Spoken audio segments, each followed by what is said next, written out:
Online classes में आपका स्वागत है। आज मैं कक्षा 12 सब्जेक्ट मैथ। आज अपन चैप्टर नंबर 4 की बात करेंगे जिसका नाम है डिटरमिनेंट्स, जो अपनी कालांश सेकंड के अकॉर्डिंग पार्ट 2 होगा। आज का अपना सेकंड कालांश के अकॉर्डिंग आज का जो अपना शिक्षण बिंदु रहेगा, जो अपन चैप्टर पढ़ रहे थे सारणिक, तो आज का जो अपना शिक्षण बिंदु रहेगा, शिक्षण बिंदु, तो आज का जो अपना शिक्षण बिंदु है जिसके अंदर फर्स्ट अपना शिक्षण बिंदु आज आता है सारणिक का मान ज्ञात करना। सारणिक का मान ज्ञात करना, सारणिक का मान ज्ञात करना। इसी के अकॉर्डिंग आज अपन जो कल की कालांश के अकॉर्डिंग जो सारणिक के बारे में बात की थी, उसके अकॉर्डिंग आज अपन प्रश्नावली 4.1 का अभ्यास करेंगे। तो आज के अपने दो रहेंगे ये शिक्षण बिंदु, जिसके अंदर सारणिक का मान कैसे ज्ञात करते हैं, आपको कोई भी सारणिक दी हुई होती है तो, और प्रश्नावली 4.1 के अंदर जो टॉपिक अपने पढ़े हैं उसका अपन आज अभ्यास करेंगे। तो सबसे पहले मैं बात करता हूँ सारणिक का मान ज्ञात करना। पहला अपना टॉपिक आता है सारणिक का मान ज्ञात करना। सारणिक का मान ज्ञात करना। अब अपने पास यहाँ पे सारणिक का मान ज्ञात करने के लिए सिलेबस के अकॉर्डिंग अपने पास 3 क्रम दे रखे हैं। इसके अंदर 3 क्रम कौन कौन से हैं? सिलेबस के अकॉर्डिंग आपको एक क्रम दे रखा है, द्वितीय क्रम दे रखा है और तृतीय क्रम दे रखा है। पहले क्रम की, द्वितीय क्रम की और तीसरा आता है तीसरे क्रम की। यानी सिलेबस के अकॉर्डिंग आपको 3 क्रम के सारणिक का मान ज्ञात करना है, 4 × 4 के नहीं। तो कल मैंने बात की थी सारणिक होता क्या, जिसमें पंक्ति व स्तंभों की संख्या क्या रहती है, समान रहती है। जैसे 1 × 1, 2 × 2, 3 × 3। तो अपन अब कैसे सारणिक का मान ज्ञात करते हैं, इस तरह से पहले अपन चलते हैं एक क्रम के लिए।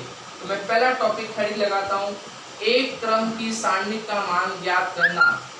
एक क्रम की सारणिक का मान ज्ञात करना। सारणिक का मान ज्ञात करना। अब एक क्रम की सारणिक का मान कैसे ज्ञात करते हैं, देखिए इधर आपको जैसे सिंपली कोई भी एक सारणिक दी जाएगी। जैसे मैंने एक सारणिक ले ली 5, तो आप इसमें देख सकते हैं पंक्ति भी कितनी है 1, स्तंभ भी कितना है 1। तो यहाँ अपने पास बन रही है 1 × 1 की। अगर मापांक के अंदर संख्या धनात्मक है तो बाहर आएगी तो भी किस में रहेगी, धनात्मक में रहेगी। ये 1 × 1 क्रम की सारणिक है। अगर ये की ये संख्या माइनस में होती तो ये भी पंक्ति भी 1 और स्तंभ भी 1 है, यानी ये भी 1 × 1 क्रम की क्या है, सारणिक। अगर ऋणात्मक नेगेटिव में है तो भी मापांक से जब बाहर आ जाएगी तो किस में हो जाएगी, धनात्मक यानी पॉजिटिव के अंदर। तो ये भी हो जाएगा प्लस का 5। तो सिंपली आपसे सवाल पूछा जाता है एक क्रम की सारणिक का मान ज्ञात कीजिए। तो आपको जो सारणिक के अंदर अवयव दिया हुआ है तो उसके अंदर एक ही अवयव होगा। तो आपको अगर प्लस में है तो प्लस में लिखना है, माइनस में है तो मापांक के नियम के अकॉर्डिंग उसको आपको किस में लिखना है, धनात्मक में लिखना है। यानी ये हुई एक क्रम की सारणिक का मान। इसी तरह मैं द्वितीय क्रम की सारणिक का मान ज्ञात कर रहा हूँ। तो अपने पास दूसरा आता है द्वितीय क्रम की सारणिक का मान ज्ञात करना। द्वितीय क्रम की सारणिक का मान ज्ञात करना। द्वितीय क्रम की सारणिक का मान ज्ञात करना। अब द्वितीय क्रम की सारणिक का मान अपन कैसे ज्ञात करते हैं, तो भी अपन देख सकते हैं द्वितीय क्रम की सारणिक किस तरह से होगी। जैसे सिंपली मैंने कोई भी एक ले लिया, A11, A12, A21, A22। द्वितीय क्रम का मतलब सारणिक का मीन्स होता है पंक्ति व स्तंभों की संख्या सदैव क्या रहती है, समान। तो अपने पास पंक्ति कितनी है 2, स्तंभ भी कितने हैं 2। तो जो 2 × 2 क्रम की जो सारणिक होती है यानी पंक्ति व स्तंभों की संख्या समान रहती है। तो इस तरह से अपने को एक सारणिक प्राप्त होगी। मगर अपने को उसका मान कैसे ज्ञात करना है, तो सिंपली देख लीजिए, इस विधि को बोलते हैं सारूस विधि। जिस विधि से मैं ये सरल कर रहा हूँ उस विधि का नाम है सारूस विधि, यानी इसको सारूस विधि से सरल करते हैं, सारूस विधि। अब ये सारूस विधि क्या होती है इसके बारे में अपन बात करते हैं। तो मैं एक एग्जांपल लेके आपको क्वेश्चन समझाता हूँ, जिससे आपको क्या इजीली समझ में आ जाएगा कि सारूस विधि से सारणिक का मान कैसे ज्ञात करते हैं। जैसे मैंने क्वेश्चन लिया 5 6 2 3 और आपसे पूछेंगे सारणिक का मान ज्ञात कीजिए। सारणिक का मान ज्ञात कीजिए। आपको सिंपल ये दिया हुआ है, पहचान दो, पंक्ति भी दो है और स्तंभ भी दो है, तो इसको बोलते हैं 2 × 2 क्रम की सारणिक। तो इसका मान कैसे ज्ञात करते हैं सारूस विधि से देखिए। आपको सबसे पहले क्या करना है, इसको इससे गुणा करना है, यानी 5 × 3, ये जो माइनस साइन रहेगा ये फॉर्मूले का रहेगा। फिर आपको 6 को किससे इंटू करना है, 2 से, तो 2 × 6 या 6 × 2 आप कोई भी लिख सकते हैं। तो क्या हो जाएगा, इससे इसको सरल करेंगे तो 5 × 3 हो गया 15, 2 × 6 हो गया 12, और दोनों साइड में किसका है, मापांक का, जो अपने एक सारणिक का निर्माण कर रहा है। तो 15 में से 12 गए, पीछे कितने रहे, 3। अगर धनात्मक है तो बाहर आएंगे तो किस में रहेगी, धनात्मक में। अगर ये संख्या ऋणात्मक में होती और बाहर आती तो किस में रहती, धनात्मक में।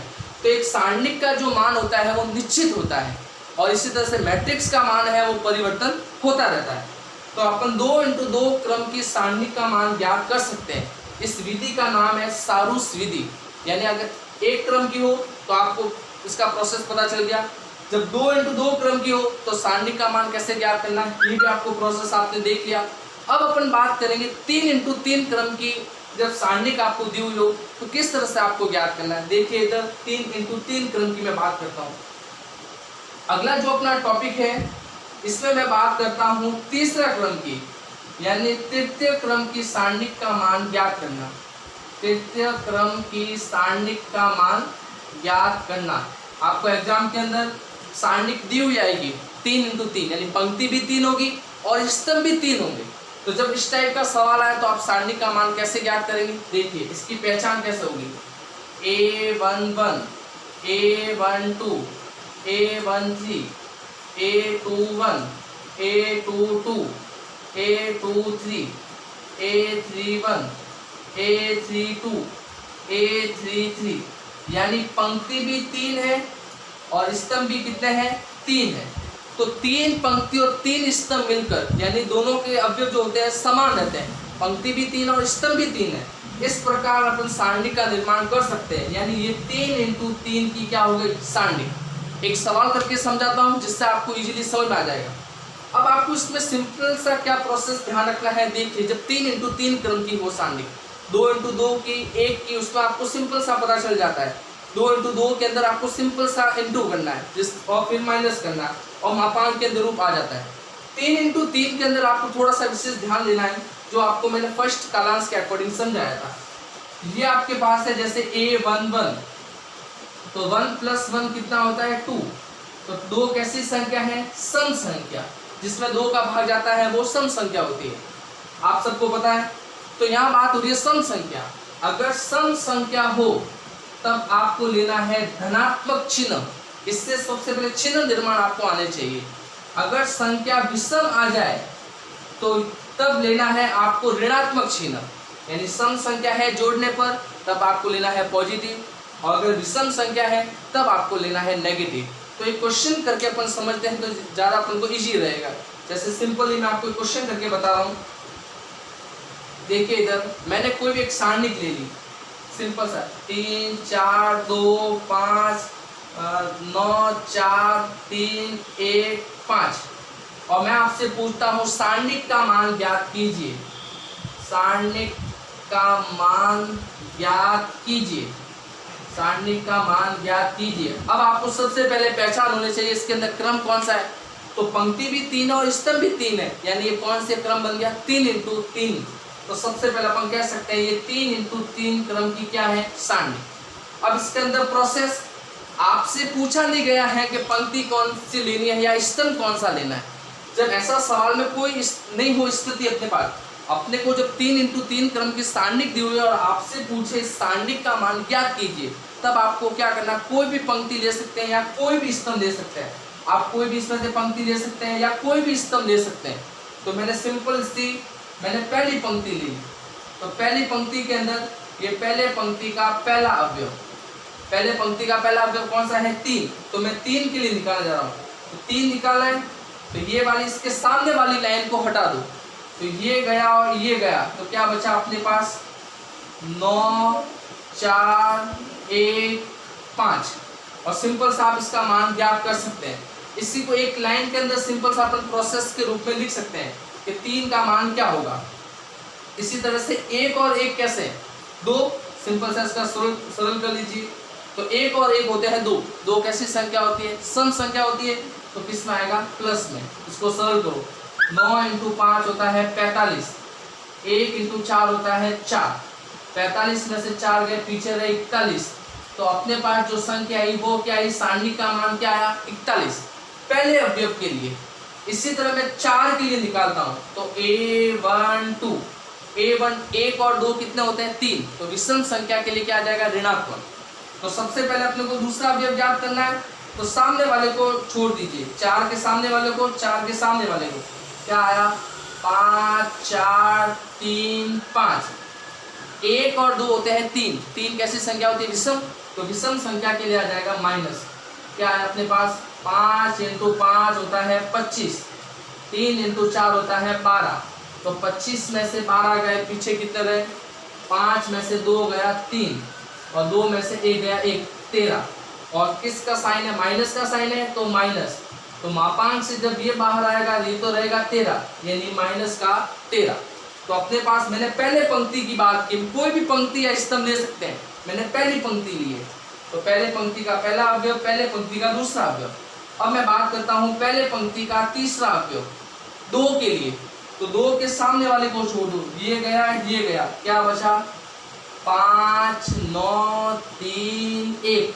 सिंपल सा इसको सरल कीजिए, 5 इंटू 1 5 इंटू 1 5, 9 इंटू 3 हो गया 27। और इसको सरल कीजिए, 1 और 3 होते हैं 4, सम संख्या है तो किस में आएगी, प्लस में। तो क्या बचा अपने पास, 5 में से 27 गए तो माइनस के 22। और जब ऋणात्मक में होता है तो बाहर आता है तो किस में हो जाता है, धनात्मक में। तो अपने पास ये 3 मान प्राप्त हुए। पहले अवयव के लिए आए 41, दूसरे अवयव के लिए आए -13 और तीसरे अवयव के लिए आए 12। तीनों को पास एक लाइन के अंदर जमा लीजिए, इसको थोड़ा सरल कीजिए। तो सरल करने के बाद अपने पास क्या आता है, देखिए इधर, तो अपने पास आया 41 -13 प्लस 22। सरल करेंगे तो कितना हो जाएगा, 1 और 2 3, 4 और 2 6, -13, 3 में से 3 गए 0, 6 में से 1 गया 5, यानी 3 इंटू 3 की जो आपको क्रम की सारणिक दे रखी थी, वो सारणिक का मान हो जाएगा 50।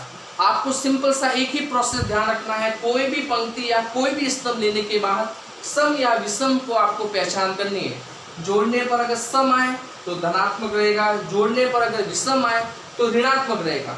और जब मापांक से बाहर आता है तो धनात्मक संख्या धनात्मक रहती है और ऋणात्मक संख्या भी कैसी हो जाती है, धनात्मक होती है। तो आप इस तरह से 3 इंटू 3 क्रम की सारणी का मान ज्ञात कर सकते हैं। कुछ सवालों को और अपन प्रैक्टिस करेंगे तो आगे अपन एक्सरसाइज की ओर बढ़ते हैं, जिससे अपन को और कुछ बेसिक चीज़ें और पता चल जाए। तो मैंने आपको सारणिक क्या होती है, सारणी की परिभाषा क्या होती है, सारणी का क्रम किस किस रूप में होता है। सिलेबस के अकॉर्डिंग आपके पास 3 ही क्रम है, 1 इंटू 1, 2 इंटू 2 और 3 इंटू 3। पंक्ति व स्तंभों की संख्या से क्या रहती है, समान। कल हमने बात की थी नेक्स्ट कालांश के अकॉर्डिंग कि सहखंड कैसे ज्ञात करते हैं और उप सारणिक का मान कैसे ज्ञात करते हैं, तो उसके बारे में मैंने बात की थी। इसी के बाद सारणिक का मान कैसे ज्ञात करते हैं, कुछ टॉपिक आपके साथ में एक एक में लेते जा रहा हूँ जिससे आपको इजीली समझ में आ जाए। तो आगे आज अपन एक्सरसाइज की ओर बढ़ते हैं, जिसके अंदर आपको क्या समझाया गया है। तो मैं यहाँ बात करता हूँ एक्सरसाइज 4.1, जिसके अंदर जो भी इस कालांश तक अपना आज की डेट तक जितना आपने पढ़ा है, उस एक्सरसाइज 4.1 के अंदर किस किस टाइप के सवाल अपने सामने आते हैं, तो अपने को करने से क्या अभ्यास हो जाएगा। तो देखिए अपन सबसे पहले मैं बढ़ता हूँ एक्सरसाइज 4.1, यानी इसके अंदर किस किस टाइप के सवाल है। मैं पहला सवाल लेता हूँ, क्वेश्चन नंबर फर्स्ट। जैसे सिंपली मैंने क्वेश्चन नंबर फर्स्ट लिया, आपसे पूछा गया है के का मान ज्ञात करो, के का मान ज्ञात करो और आपको सारणिक दे रखी है के 2 4 -3 का मान 0 होगा। यह आपको पहला सवाल इन्होंने पूछा है, मान 0 होगा। आपको एक सारणिक का रूप दिया हुआ है और सारणिक के अंदर आ रहा है के। मैंने आपको उस समय भी कहा था कोई भी सारणिक के अंदर अवयव हो सकता है, फलन के रूप में भी हो सकता है। यहाँ साइन थीटा त्रिकोणमिति फलन आ सकता है, लॉग फलन लघु गुणक फलन आ सकता है, ए से जेड तक कोई भी सिंबल भी आ सकता है। तो ये अपने पास कौन से क्रम की है? सबसे पहले आपको क्या करना है, इस सारणिक का निर्माण करने के लिए k 2 4 -3 बराबर का मान शून्य होगा। मान शून्य होगा इसका मतलब इसके बराबर में आपको क्या लिखना है 0। इन्होंने पहले आपको समीकरण को सरल करना बता दिया और अपने को मान किसका ज्ञात करना है k का। ये 2 × 2 क्रम की क्या है सारणी है। थोड़ा इसको सरल कीजिए सारूस विधि से, मैंने आपको उसका तरीका बताया था। क्या हो जाएगा, k का गुणा 3 से किया -3k, माइनस होता है फॉर्मूले का, 2 का गुणा 4 से किया तो 8 बराबर 0। तो माइनस का 3k माइनस का 8 उधर गया तो प्लस का 8, तो k बराबर 8/3 माइनस का है तो ये आ जाएगा माइनस। तो k का मान अपने पास क्या आ गया -8/3। सिंपल सा सवाल आपको दे रखा था, एक 2 × 2 क्रम की सारणिक दे रखी है और आपसे पूछा था k का मान ज्ञात कीजिए। तो अपन को उसी प्रोसेस के अकॉर्डिंग सारणी का मान मैंने आपको सिखाया था 2 × 2 के लिए।